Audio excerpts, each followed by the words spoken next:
नमस्कार, मेरा नाम भवतोष फोगाट है और हमारे YouTube channel physics by Bhavtosh Phogat में आपका स्वागत है। आज हम आपको पढ़ाने जा रहे हैं क्लास 11th को chapter motion in a plane. इससे पहले हम आपको जानकारी देना चाहेंगे कि जो भी स्टूडेंट्स 9th से 12th क्लास के हैं उन्हें नोट्स या वीडियोज़ की आवश्यकता है तो वो हमारे साथ टेलीग्राम चैनल पर जुड़ सकते हैं। टेलीग्राम चैनल का लिंक हमने वीडियो के डिस्क्रिप्शन में लिख रखा है। अब हम शुरू करते हैं motion in a plane. Chapter की स्टार्टिंग होती है क्वांटिटीज़ से। हमारे पास जो क्वांटिटीज़ होती हैं ये दो तरह की होती हैं, पहली स्केलर और दूसरी होती है वेक्टर।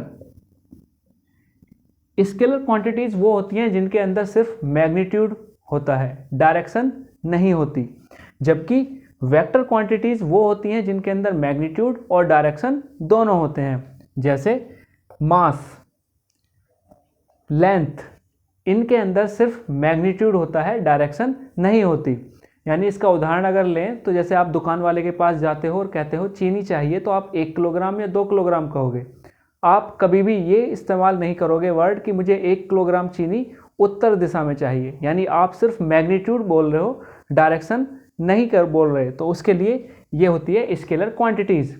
स्केलर क्वांटिटीज़ में मल्टीप्लिकेशन, एडिशन, ये सब एक नॉर्मल नंबर्स की तरह होता है। यानी जैसे हम सिंपल अर्थमेटिक ऑपरेशंस करते हैं बिल्कुल सेम वैसे ही स्केलर क्वांटिटीज़ में होता है। वहीं वेक्टर क्वांटिटीज़ वो होती हैं जिसके अंदर मैग्नीट्यूड और डायरेक्शन दोनों होते हैं। मतलब जैसे वेट या डिस्प्लेसमेंट, हम यहाँ मैग्नीट्यूड के साथ साथ इनकी डायरेक्शन को भी स्पेसिफाई करते हैं। तो ये थी हमारी स्टार्टिंग क्वांटिटीज, स्केलर और वेक्टर। स्केलर क्वांटिटीज जिसमें सिर्फ मैग्नीट्यूड हो जैसे मास, वेक्टर क्वांटिटीज जिसमें मैग्नीट्यूड और डायरेक्शन दोनों हो जैसे वेट, डिस्प्लेसमेंट।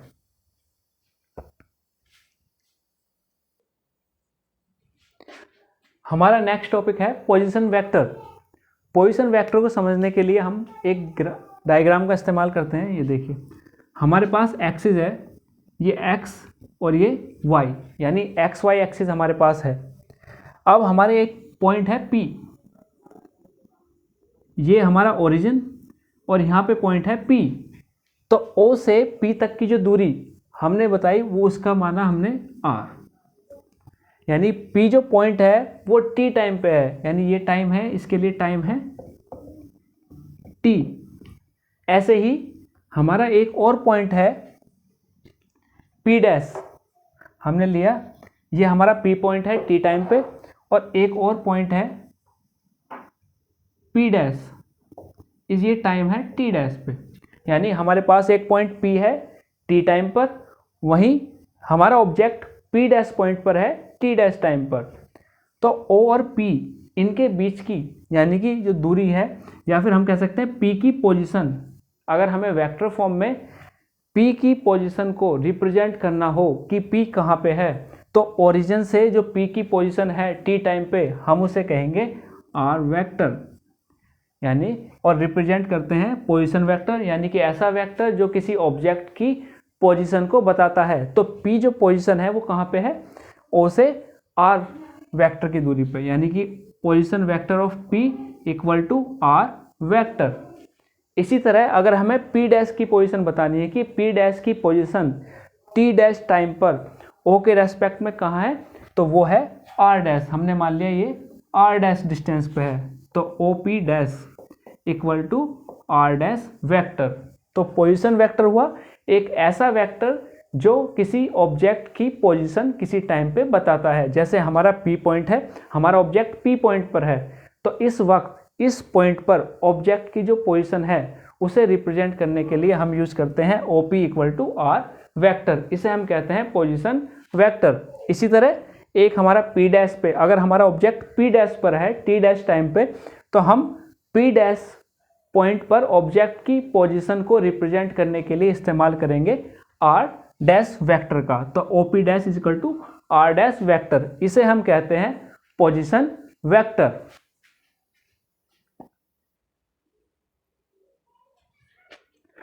हमारा नेक्स्ट टॉपिक है डिस्प्लेसमेंट वेक्टर। तो डिस्प्लेसमेंट को हम कैसे निकालते हैं? जनरली हम निकालते हैं displacement is equal to the change in position, यानी final position minus initial position. लेकिन जब बात आएगी डिस्प्लेसमेंट वेक्टर की तो हम क्या कहते हैं? डिस्प्लेसमेंट वेक्टर क्या है? ये एक स्ट्रेट लाइन है जो इनिशियल पॉइंट को फाइनल पॉइंट से जोड़ती है। यानी हमारा इनिशियल पॉइंट क्या है? P ऑब्जेक्ट का, और फाइनल पोजीशन क्या है? P dash. तो एक स्ट्रेट लाइन जो हमारी इनिशियल पॉइंट्स को फाइनल पॉइंट से जोड़ती है, हम उसे कहते हैं डिस्प्लेसमेंट वेक्टर। इसे हम रिप्रेजेंट कैसे करते हैं? ये हमारा डिस्प्लेसमेंट वेक्टर, हम इसे रिप्रेजेंट करते हैं displacement vector is equal to, यानी कि P डैश। ये इनिशियल पॉइंट, पहले हमारा ऑब्जेक्ट P पे है T टाइम पे, फिर P डैश पे पहुंच गया T डैश टाइम पे। तो ये हमारा क्या हो गया? इनिशियल पॉइंट और फाइनल पॉइंट को जो लाइन, स्ट्रेट लाइन आपस में जोड़ती है, हम उसे कहते हैं डिस्प्लेसमेंट वेक्टर। और कैसे निकालेंगे? Position vector of P dash minus position vector of P। तो हम इसके लिए करते हैं P डैश, तो ये हो जाएगा position vector of P dash means position vector of object eight P dash minus position vector of object eight P, और इसका क्या है? R dash minus R। ये P डैश हमारा कहलाता है पोजीशन वेक्टर। तो हमने यहाँ देखा कि पोजीशन वेक्टर क्या होता है? एक स्ट्रेट लाइन जो इनिशियल पॉइंट को फाइनल पॉइंट से जोड़ती है, हम उसे कहते हैं डिस्प्लेसमेंट वेक्टर। यानी वेक्टर फॉर्म में position vector of object at final position यानी OP dash minus position vector of object at initial point P यानी OP equal to R dash minus R। ये है हमारा डिस्प्लेसमेंट वेक्टर। हमारा next topic है equality of vectors. तो हम दो वेक्टर्स को इक्वल कब कहेंगे? तो हमने माना हमारे पास दो वेक्टर्स हैं, वेक्टर A और वेक्टर B। तो ये दोनों वेक्टर्स इक्वल तब कहलाएंगे जब इनका मैग्नीट्यूड सेम हो और इनकी डायरेक्शन भी सेम हो। जैसे अगर A वेक्टर इस तरह है, यहाँ से स्टार्ट होके यहाँ पे, और B वेक्टर भी हमारा इतना ही है और इनकी डायरेक्शन भी कैसी है? सेम है, तब हम इसे बोलेंगे कि ये दोनों इक्वल वेक्टर हैं। ये देखिए, ये A वेक्टर और ये हमारा B वेक्टर, आप देखिए दोनों साइज बिल्कुल बराबर, यानी कि ये इनका मैग्नीट्यूड भी बराबर है और इनकी डायरेक्शन भी सेम है। तो दो वेक्टर्स को तब इक्वल कहा जाएगा जब उनका मैग्नीट्यूड बराबर हो और उनकी डायरेक्शन भी दोनों की सेम हो। अगर वेक्टर्स मैग्नीट्यूड तो सेम है लेकिन उनकी डायरेक्शन सेम नहीं है तो हम इन्हें कहेंगे अनइक्वल, यानी इक्वल नहीं होगा। इक्वल तभी होगा जब दोनों का मैग्नीट्यूड बराबर हो और दोनों की डायरेक्शन भी सेम हो।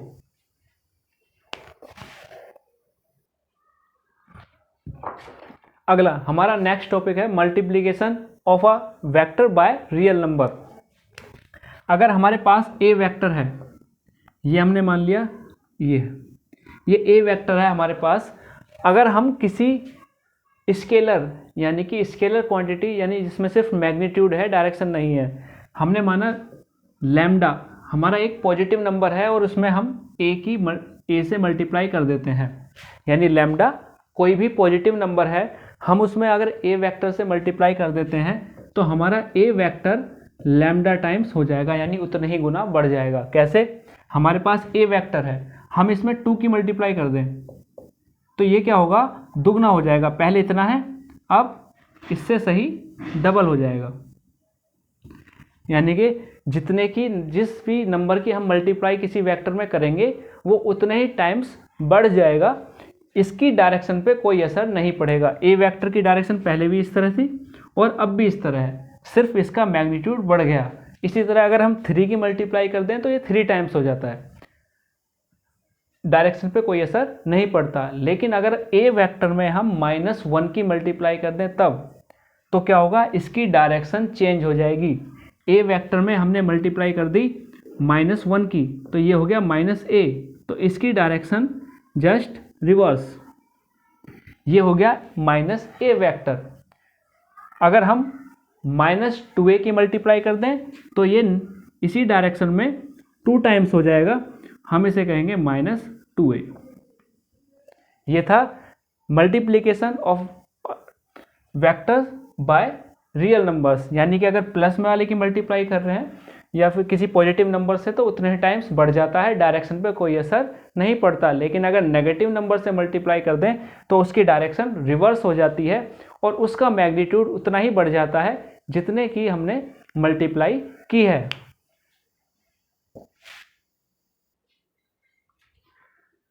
अब हमारा इसमें नेक्स्ट टॉपिक है addition and subtraction of vectors.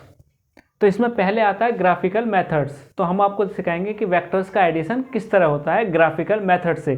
तो अगर हमारे पास दो वेक्टर हैं, हमने लिया ये हमारा ए वेक्टर और दूसरा हमने ले लिया ये हमारा बी वेक्टर, हमें इनका एडिशन करना है। तो हम किस तरह करेंगे? तो हमारा इसका तरीका होता है, पहले ए वेक्टर हमारे पास है, इसे आप ए वेक्टर, ये इसकी टेल और ये इसका हेड, यानी ये इसकी पूंछ और ये इसका सिर। अब हम क्या करेंगे, ए वेक्टर हमने बना दिया। अब बी वेक्टर की जो पूंछ है यानी इसकी जो टेल है, बी वेक्टर की पूंछ को जहाँ पे ए का सिर है वहाँ पे इसकी पूंछ को ऐड कर दो, यानी जहाँ ए के हेड से बी की टेल को हम जोड़ देते हैं। ये हमारा ए वेक्टर और ये हमारा बी वेक्टर, यानी अब तक समझ में आया। ए वेक्टर हमने ऐसे ही बना दिया, जहाँ पे ए खत्म हो रहा है यानी ए का हेड है, वहाँ से हम बी की टेल को लगा देंगे, हमारा ये पोर्शन बन गया। अब अगर हम इससे ए से बी को मिलाएं तो ये होता है आर वेक्टर, यानी ए की टेल से बी के हेड को, ए की पूंछ से बी के सिर को अगर मिला दें तो ये आर वेक्टर होगा और इसकी वैल्यू होती है ए वेक्टर प्लस बी वेक्टर। यानी पहले हमारे पास ए वेक्टर है, जहाँ ए का हेड है वहाँ हम बी की टेल को लगा देते हैं। इस वक्त जो अब यहाँ से ए के टेल से बी के हेड को मिलाएंगे तो ये जो लाइन होगी जो ए की पूंछ से बी के हेड को जा रही है, इसे हम आर वेक्टर से डिनोट करते हैं और इसे हम लिखते हैं ए वेक्टर प्लस बी वेक्टर। इसे हम कहते हैं हेड टू टेल मेथड। इसके अलावा इसमें 3 साइड्स हैं, ये एक ट्राइंगल भी बना रहा है, इसलिए हम इसे ट्राइंगल लॉ ऑफ एडिशन भी कहते हैं। तो ये था हमारा graphical method addition of the vectors. अब हमने पढ़ा एडिशन ऑफ वेक्टर्स, जिसे हमने हेड टू टेल मेथड कहा या ट्राइंगल लॉ ऑफ एडिशन कहा। अब हम बात करेंगे properties of addition of vector. तो पहली प्रॉपर्टी होती है जिसे हम कहते हैं कॉम्यूटेटिव प्रॉपर्टी। कॉम्यूटेटिव प्रॉपर्टी होती है अगर हम ए वेक्टर में बी वेक्टर को ऐड करें या बी वेक्टर में ए वेक्टर को ऐड करें तो भी हमारा रिजल्टेंट सेम रहेगा, यानी A vector plus B vector equal to B vector plus A vector. वो कैसे, देखिए ये हमारा ए वेक्टर है, इधर पहले हम निकालते हैं ए वेक्टर प्लस बी वेक्टर। तो हमारे पास ए वेक्टर, ये ए की टेल, ए का हेड। अब हम यहाँ पे जहाँ इसका हेड है वहाँ बी को ऐड कर दें, बी को लगा देते हैं, यानी कि इसके हेड से हमने बी की टेल को ऐड किया और यहाँ पहुँच गया। अब जो लाइन हम मिलाएंगे ए की टेल से बी के हेड तक, हम उसे कहते हैं आर वेक्टर, जिसे ए वेक्टर प्लस बी वेक्टर। अब हम b प्लस ए निकालें तो पहले हम b वेक्टर को ड्रॉ करेंगे, ये b की टेल, b का हेड। अब b के हेड से हम a को करेंगे, यानी कि यहाँ से a वेक्टर को जोड़ेंगे हम, तो ये a वेक्टर इस तरह आएगा, इसे ये b वेक्टर और यहाँ से a इस डायरेक्शन में, ये थोड़ा छोटा, ये बी वेक्टर और ये हमारा ए वेक्टर। तो इस वक्त यानी हमने शुरुआत की बी से हम पहुंचे यहाँ और ए की टेल को हमने बी से ऐड कर दिया। अगर हम b से a को मिलाएं तो इस वक्त जो रिजल्टेंट बनेगा वो होगा b प्लस ए, और a प्लस बी और b प्लस ए दोनों का जो रिजल्टेंट होगा वो सेम होगा। तो ये होती है इसकी कॉम्यूटेटिव प्रॉपर्टी। इसकी दूसरी प्रॉपर्टी होती है एसोसिएटिव प्रॉपर्टी। एसोसिएटिव प्रॉपर्टी होती है अगर हम पहले a वेक्टर और b वेक्टर को निकालें और उसमें एक अलग से c वेक्टर को ऐड कर दें, या फिर पहले हम b वेक्टर और c वेक्टर को निकालें और उसमें a वेक्टर कर दें। यानी पहले a vector plus b vector निकाला, उसमें c ऐड कर दिया, फिर हमने a वेक्टर में b vector plus c vector एक साथ निकाल के ऐड कर दिया, तो भी इनकी वैल्यू सेम आएगी। इसमें 3 वेक्टर्स होते हैं। ये प्रॉपर्टी हमारी कहलाती है एसोसिएटिव प्रॉपर्टी, यानी एडिशन ऑफ वेक्टर्स 2 प्रॉपर्टी को फॉलो करता है। पहला कॉम्यूटेटिव जिसमें a plus B equal to B plus A, और दूसरा एसोसिएटिव यानी इस केस में भी जो रिजल्टेंट होता है वेक्टर्स का वो सेम रहता है।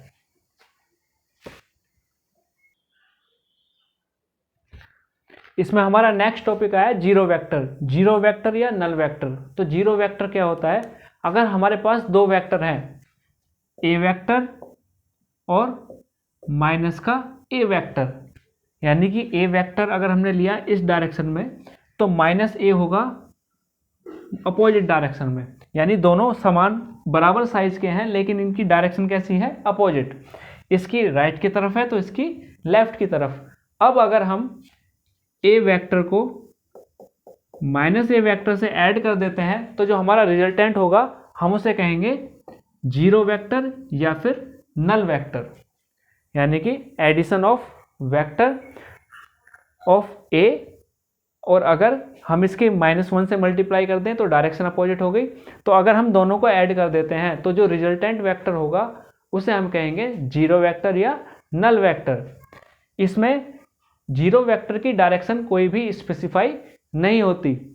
इसमें अगर हम किसी भी ए वेक्टर में जीरो वेक्टर को ऐड करें तो ए वेक्टर ही रहता है। किसी ए वेक्टर में अगर हम जीरो वेक्टर की मल्टीप्लाई कर दें तो वो जीरो हो जाता है। इसी तरह अगर हम जीरो की किसी स्केलर में मल्टीप्लाई कर दें तो वो भी हमारा जीरो हो जाता है। ये है इसकी प्रॉपर्टीज। यानी जीरो वेक्टर क्या होता है? सेम मैग्नीट्यूड के, मतलब सेम मैग्नीट्यूड के 2 वेक्टर्स जिनकी डायरेक्शन अपोजिट है, अगर उन्हें आपस में ऐड कर दिया जाए तो उनका रिजल्टेंट जीरो होता है। इसे हम कहते हैं जीरो वेक्टर। और जीरो वेक्टर की कोई भी डायरेक्शन स्पेसिफाई नहीं होती।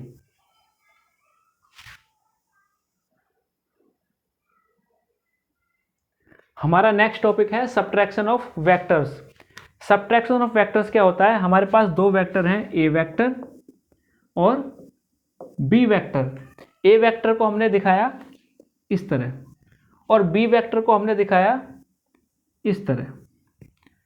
तो अगर हम b में -1 की मल्टीप्लाई कर दें तो ये हो जाएगा माइनस का b और इसकी डायरेक्शन हो जाएगी इस तरह अपोजिट। तो अगर हम a वेक्टर में माइनस का b वेक्टर जोड़ दें तो वो कहलाता है सब्ट्रैक्शन ऑफ वेक्टर्स, यानी a वेक्टर प्लस माइनस का b वेक्टर, इसे हम कहते हैं सब्ट्रैक्शन ऑफ वेक्टर्स। अब देखिए इसका एडिशन कैसे करेंगे। हमारे पास a वेक्टर है, हमने ए वेक्टर प्लस माइनस का b वेक्टर, तो माइनस का b कहाँ है? ये वाला, ये इसकी टेल और ये इसका हेड। पहले हमारे पास a वेक्टर है तो ये a वेक्टर की टेल, ये इसका हेड। अब a वेक्टर के हेड से हम b की टेल को ऐड कर देंगे, ये हो गया हमारा माइनस b वेक्टर। तो a की टेल से अगर b के हेड को हम मिलाएं तो ये होगा r वेक्टर और इसे हम कहेंगे a वेक्टर प्लस माइनस का b वेक्टर। तो सब्ट्रैक्शन ऑफ 2 वेक्टर्स a और b क्या होगा? Addition of a vector plus minus of b vector, means b की डायरेक्शन अपोजिट होगी। तो इसमें इसे हम कहते हैं सब्ट्रैक्शन ऑफ वेक्टर्स। हमारा नेक्स्ट टॉपिक है पैरेललोग्राम मेथड। तो पैरेललोग्राम मेथड होता है अगर इसका इस्तेमाल किया जाता है 2 वेक्टर्स के एडिशन के लिए, यानी parallelogram method is used for the addition of two vectors A and B. अगर हमारे पास दो वेक्टर ले लिए हमने, ये हमारा ए वेक्टर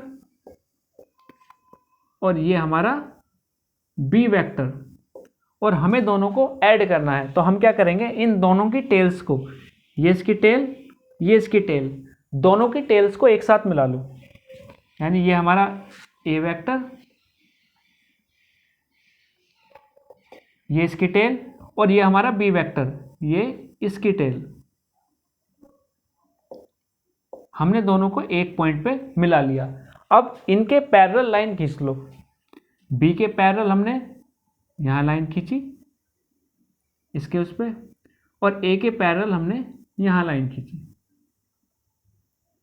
तो ये शेप बन गई पैरेललोग्राम की। पैरेललोग्राम क्या होता है, आमने सामने की साइड्स बराबर होती हैं और पैरेलल होती है। तो ए वेक्टर के बराबर मैग्नीट्यूड में हमने सामने एक लाइन खींची, बी वेक्टर के सामने हमने दूसरी लाइन खींच ली। तो अब अगर हम इस पॉइंट से इसे मिला दें तो ये बन जाएगा आर वेक्टर, और ये आर वेक्टर होता है ए और बी का रिजल्टेंट।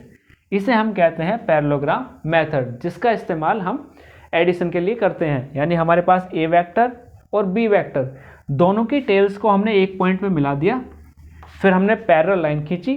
तो अगर हम यहाँ से इनकी टेल्स से और यह इस पॉइंट तक मिला दें, यानी इसका भी हेड इधर है और इसका भी, दोनों के टेल से, दोनों के जहाँ पे हेड मिल रहे हैं वहाँ से मिला दें, तो हमें रिजल्टेंट मिलेगा जो होगा इन दोनों का सम। ये था पैरेललोग्राम मेथड। हमारा आज का लास्ट टॉपिक है यूनिट वेक्टर्स। तो यूनिट वेक्टर्स ऐसे वेक्टर्स होते हैं जिनका मैग्नीट्यूड 1 होता है और ये किसी स्पेसिफिक डायरेक्शन को दिखाते हैं। इनकी ना कोई यूनिट होती है और ना ही कोई इनकी डायमेंशन होती है।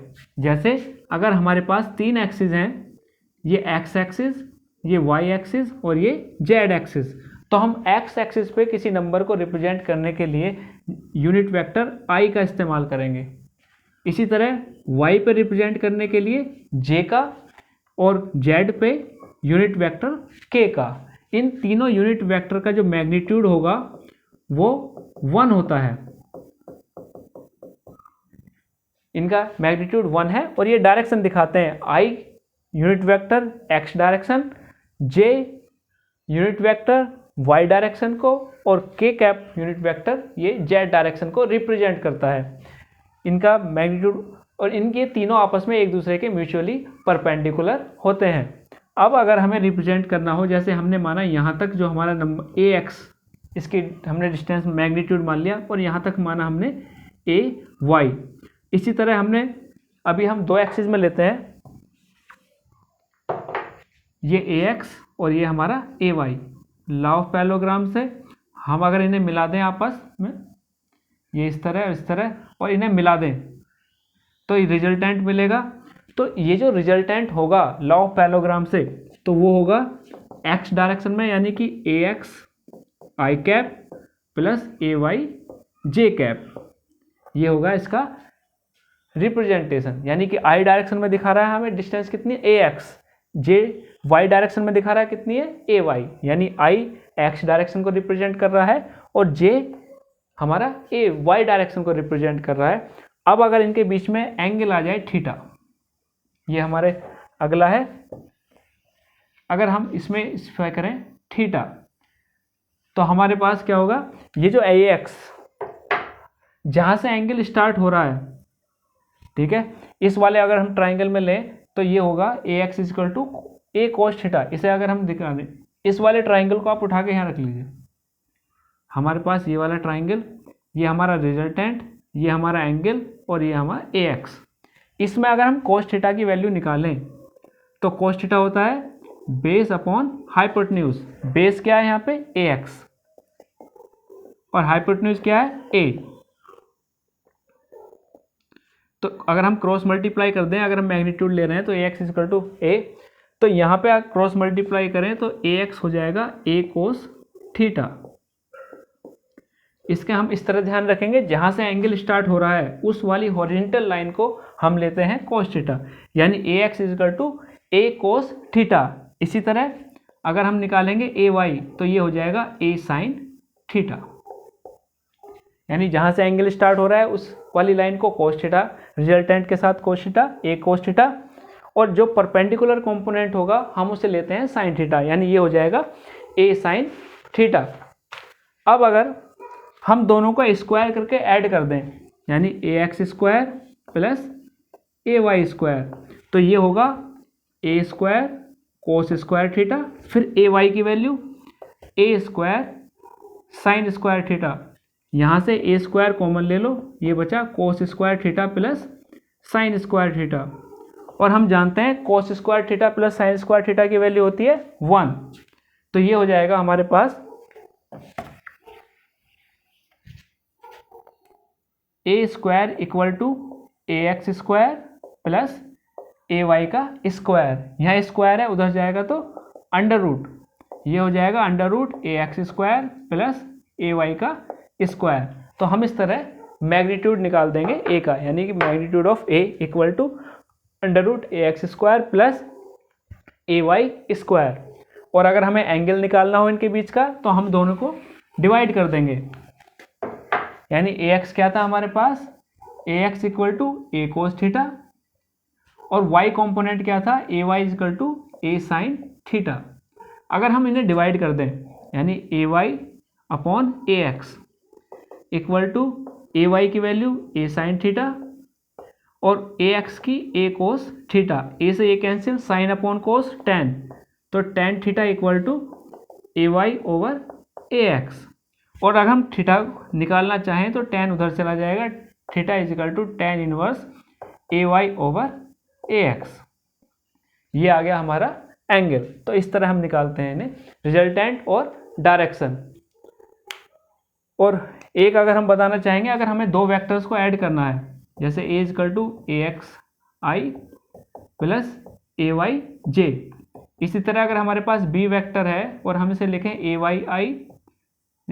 b x i plus by j, तो अगर हमें दोनों को ऐड करना है तो हम क्या करेंगे, i वाले वेक्टर्स को आपस में ऐड करेंगे और j वाले वेक्टर्स को आपस में।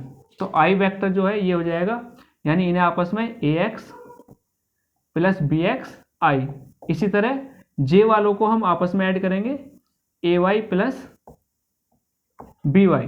तो ये था हमारा एडिशन ऑफ वेक्टर्स।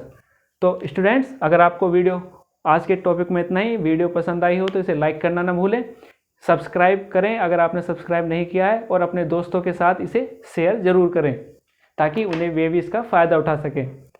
आज के लिए इतना ही, धन्यवाद।